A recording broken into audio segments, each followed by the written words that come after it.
सबका साथ, सबका विकास, सबका विश्वास के अलंबरदार ऐसे मोदी भाई का मैं हार्दिक स्वागत करता हूँ। मैं उनसे आग्रह करूंगा कि वो स्टेज पे आए।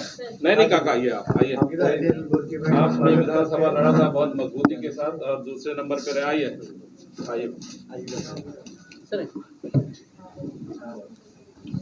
मोदी भाई की पहचान दिखाना बोले तो सूरज को रोशनी दिखाने के बराबर है। मंत्री जी, मैं आपको बताना चाहूंगा कि बुर्जी भाई अंधेरी के एक ऐसे मसीहा है जो हर जरूरतमंद की जरूरतें पूरी करते हैं। मैं सबसे गुजारिश करूंगा कि उनके लिए जोरदार तालियों से उनका स्वागत करें। मीडिया बंधुओं से मेरी गुजारिश है कि अब कार्यक्रम के पश्चात मंत्री जी आप लोगों से रूबरू होंगे, तब तक उनको है ना। हाँ, मोदी भाई करेंगे। आप लोग तशरीफ रखें प्लीज। आप लोग बहुत बहुत शुक्रिया।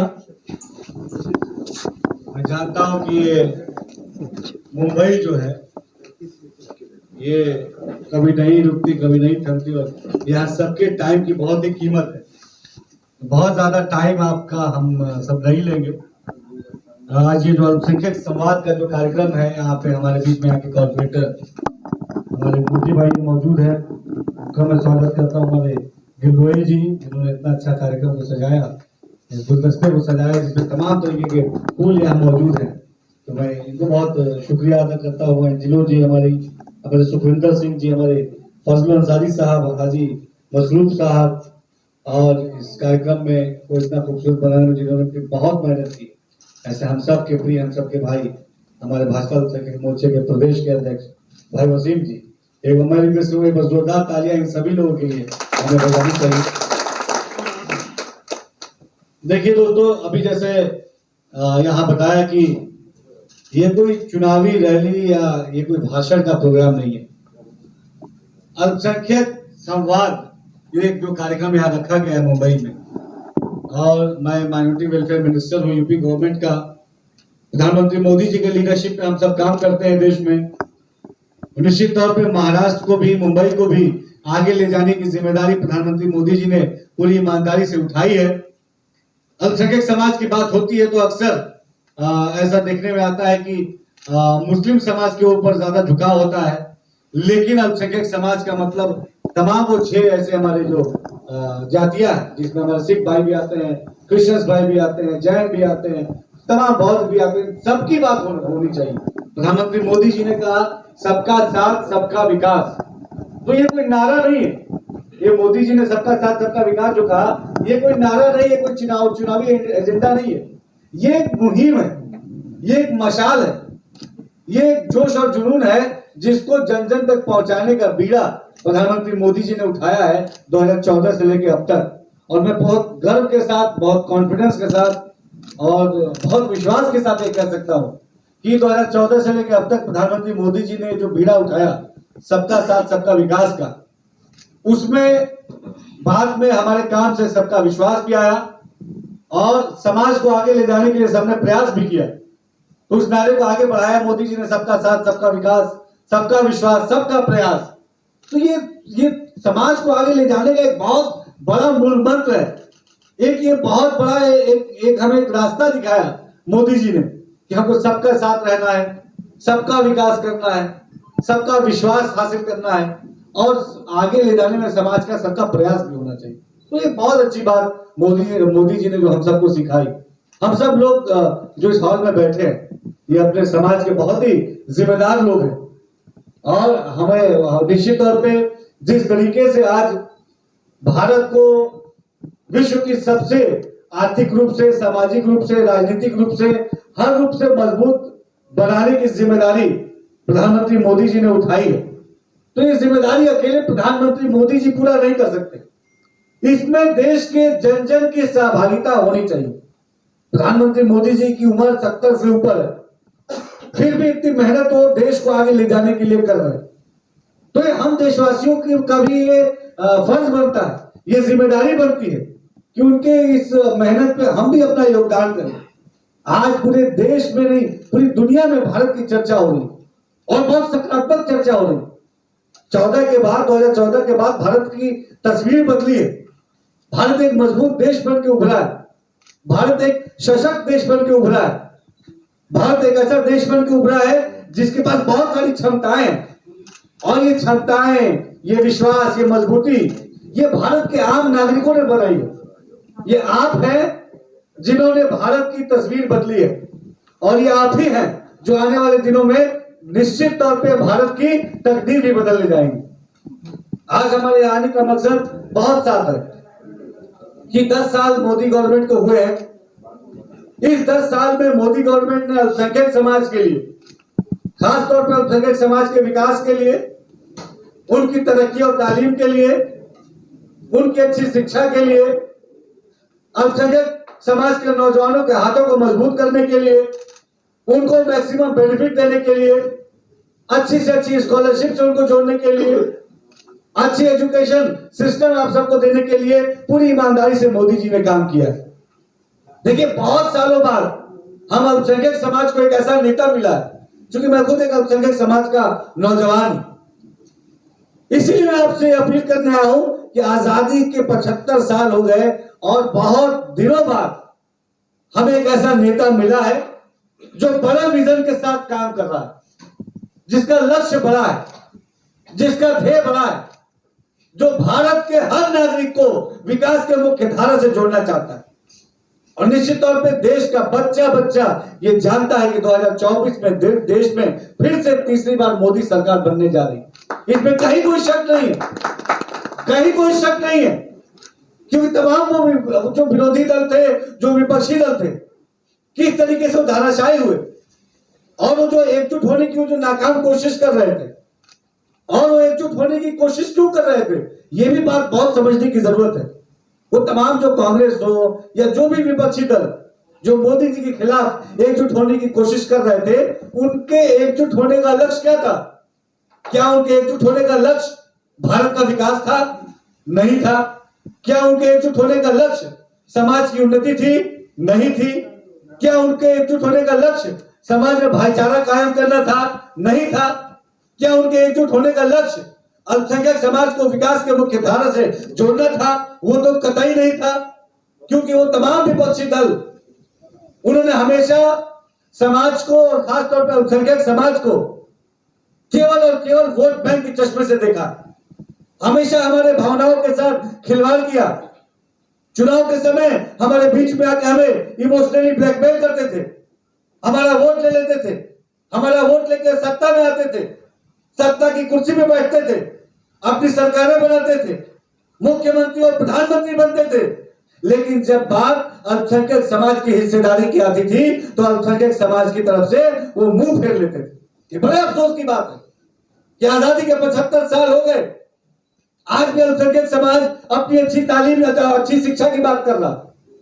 आजादी के 75 साल हो गए, आज भी हम नौकरियों के मुख्य धारा से जुड़ने की बात कर रहे हैं। आजादी के 75 साल हो गए, आज भी हमें मूलभूत सुविधाओं की चर्चा करनी पड़ रही है। ऐसा क्यों हो रहा है? 2014 से पहले इस तरीके की चर्चा, इस तरीके का चिंतन, इस तरीके की सोच, इस तरीके का काम क्यों नहीं हुआ? ये क्यों 2014 के बाद प्रधानमंत्री मोदी जी ने मिशन मोड पे काम करके अल्पसंख्यक समाज को विकास से जोड़ने का उन्हें क्यों पीड़ा उठाना पड़ा आजादी के इतने साल बाद?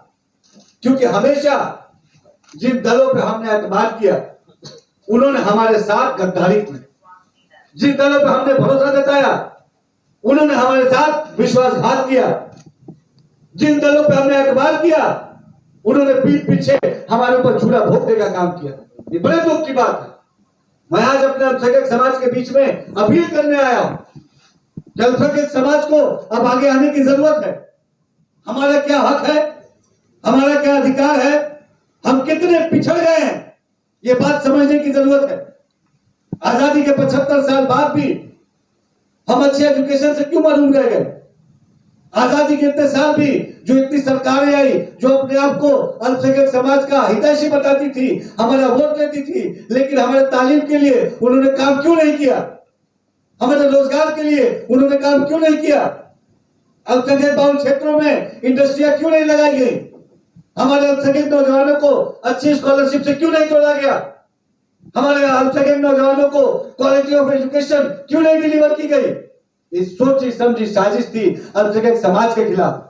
अल्पसंख्यक समाज को जानबूझ के उन सरकारों ने और मैं दावे के साथ कहता हूं, खुल के कहता हूं, चाहे कांग्रेस हो चाहे कोई भी दल हो, इन लोगों ने जानबूझ के अल्पसंख्यक समाज को विकास से पीछे रखा, तालीम से पीछे रखा, उन्नति से पीछे रखा, शिक्षा से पीछे रखा, और इसलिए रखा ताकि अल्पसंख्यक समाज उनके रैलियों में जाके केवल जिंदाबाद मुर्दाबाद के नारे लगाए और उनके झंडे ढोए।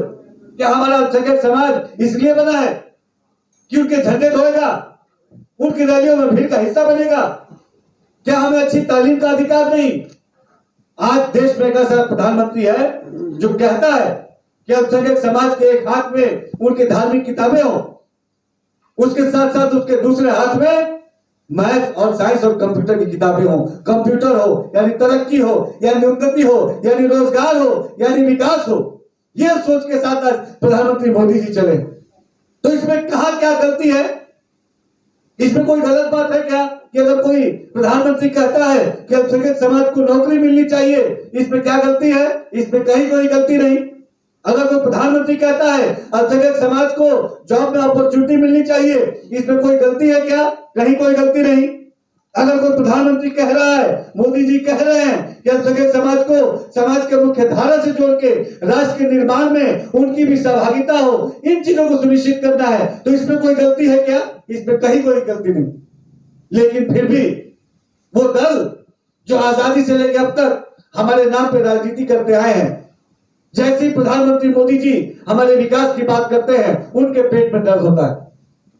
जैसे ही प्रधानमंत्री मोदी जी हमारे उन्नति की बात करते हैं, उनकी नींद हराम हो जाती है। जैसे ही प्रधानमंत्री मोदी जी हमें रोजगार से जोड़ने की बात करते हैं, उनके अंदर बेचैनी आ जाती है।